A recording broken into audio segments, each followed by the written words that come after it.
सरकार ने संसद में बताया कि वर्ष 2023 के मध्य तक भारत में मुस्लिम जनसंख्या बढ़कर 19.7 करोड़ हो गई है।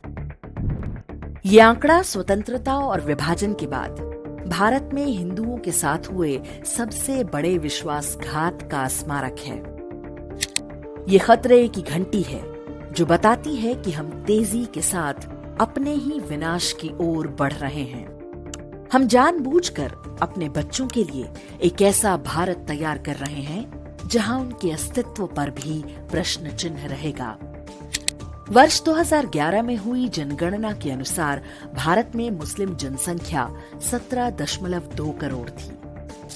वर्ष 2023 में ये बढ़कर 19.7 करोड़ हो गई है।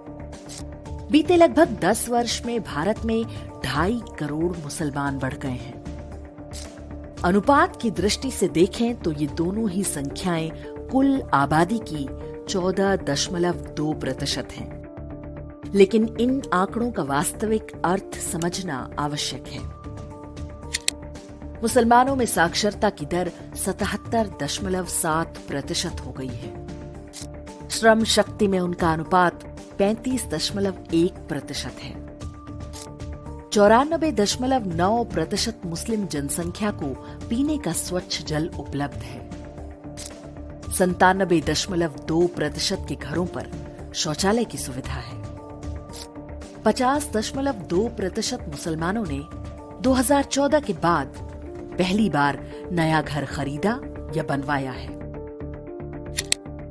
ये स्थिति बताती है कि भारत में मुसलमान बहुत पिछड़े और गरीब हैं का जो नैरेटिव बनाया गया है वो पूरी तरह आधारहीन और छद्म है।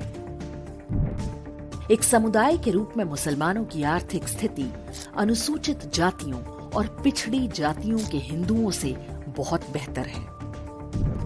पाया गया है कि जनगणनाओं में मजहबी समुदाय एक रणनीति के तहत अपनी वास्तविक संख्या छिपाता है। इसके अतिरिक्त लाखों करोड़ों की संख्या में रोहिंग्या और बांग्लादेशी मुसलमान भारत में लाकर बसाए गए हैं। सही स्थिति क्या है इसका पता संभवतः 2021 की जनगणना के आने के बाद ही चलेगा। कोविड महामारी के कारण जनगणना का कार्य स्थगित किया गया था जो अभी तक शुरू नहीं हुआ है। वर्ष 1951 की जनगणना में भारत का विभाजन कराने के पश्चात भी मुस्लिम जनसंख्या 9.8% थी, जो कि आज बढ़कर आधिकारिक रूप से 14.2% हो चुकी है। जबकि इसी अवधि में हिंदू 84% से घटकर 80% से भी कम हो चुके हैं। हिंदुओं में बड़ी संख्या में सेकुलर और ऐसे मतिभ्रष्ट लोग हैं जिन्हें बीते 75 वर्ष में ब्रेन वॉश करके हिंदू धर्म से लगभग काट दिया गया है। बड़ी संख्या में क्रिप्टो क्रिश्चियन और नव बौद्ध भी हैं जो आरक्षण और अन्य सरकारी सुविधाओं का लाभ लेने के लिए खुद को हिंदू बताते हैं। ये वर्ग हिंदू धर्म की जड़ें काटने में सबसे आगे है।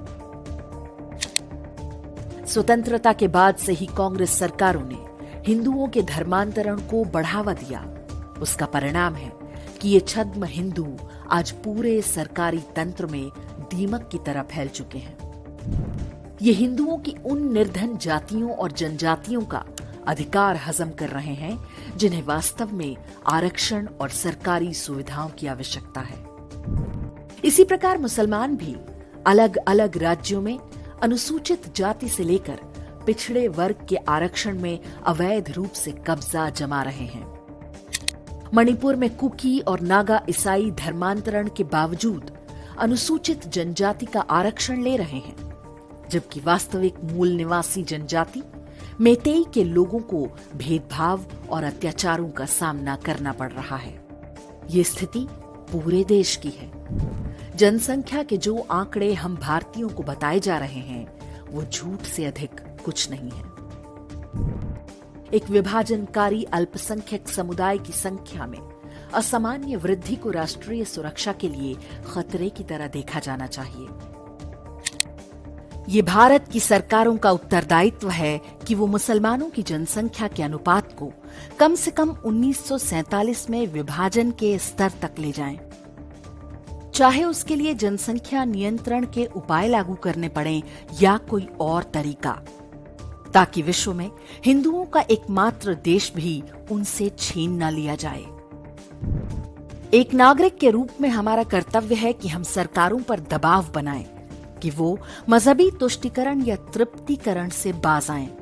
ये विषय अब हिंदू मानवाधिकारों की रक्षा का है। विश्व भर में आज जो कुछ हो रहा है उससे हम अपनी आंखें नहीं मूंद सकते।